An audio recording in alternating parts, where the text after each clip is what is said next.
Okay, now we are in Pixellab. Pixellab is another app also that is used in designing. This one is, I call it the phone corridor. That's what I call it. So what you need to do is to open Pixellab after installation. Open Pixellab after installation. So when you open the app, um, this is how it's going to look like for you. You have the top bar where you have the plus button which you can use to insert. You have the save, you have share, you have quote. This is quote, and you have option. This is option. So now you can work in portrait mode, or you can work in landscape mode by uh, bending your, changing your phone screen to landscape. Now me probably I prefer working in portrait mode. Personally, I prefer working in portrait mode, but most of the videos I'll be sending for tutorials will probably be in landscape, so that we can have visibility, so now this is the work area. Then we have the uh, layers. We have grid. We have layers here. We have zoom.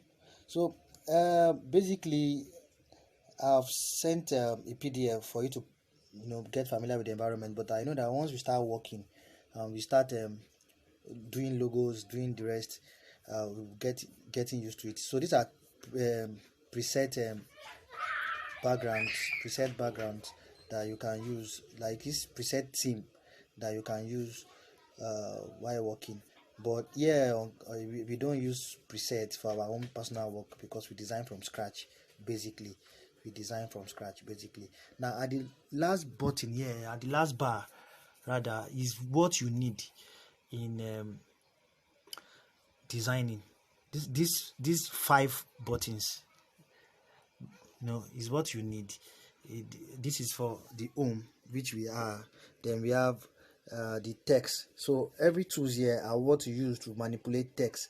If I'm to type text now, it has shown. Double click on the text, then you type what you want to type.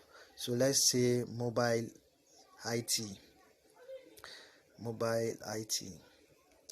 So on this mobile IT text, I can do several things. Send to back of layer, front of layer. I can copy, that is to duplicate. I can copy. If I want to stretch it, I can stretch it here. Then there's also options here too for me to use to increase the size. If I want to change color, I can select color here and pick different color. So just manipulate it, just try it out. By the time we start working, basically you get used to it. Now I can pick fonts. I'll also do another video on how to install fonts.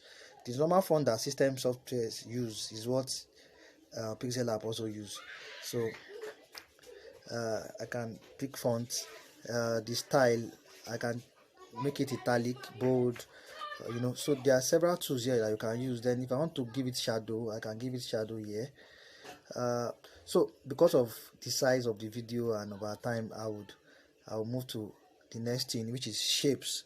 So if you want to draw shape, this is the tool that I can use to draw shape. We have the shape, we have the bezier, just like CorelDRAW, where you have the bezier tool. If you don't know CorelDRAW, just know that bezier tool is used to do hand sketch. That's what it's used for. You can just try all these things out on your own and just play with it. Then I'll be sending you a link. The link will take you to my own drive online, where you can see a whole lot of videos, so you can download them and use them to practice because of our time. So now if you have to give it, you can resize it here, reduce the size. Under this shape we have different designs, different shapes. Then you can give it line color. It is called stroke here, stroke. So you have stroke color. You can give it stroke color. You can give it several effect here. So by the time we start working, generally you get to know them.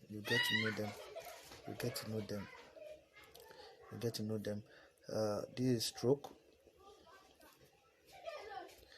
So just play with it before we we'll move to the next step. Just play with it. You need to get familiar with the environment. Now look at this. Now this is a layer on its own, this is a layer on its own. Every object is a layer on its own. So if I want to bring one layer to the front or to the back, I'll click on the layer stuff here, then click here and move, so it will be on top. So for example, I want this mobile IT to be on top of this in layer, then I'll bring it up. So when I move this, let me set it also. Let me set it this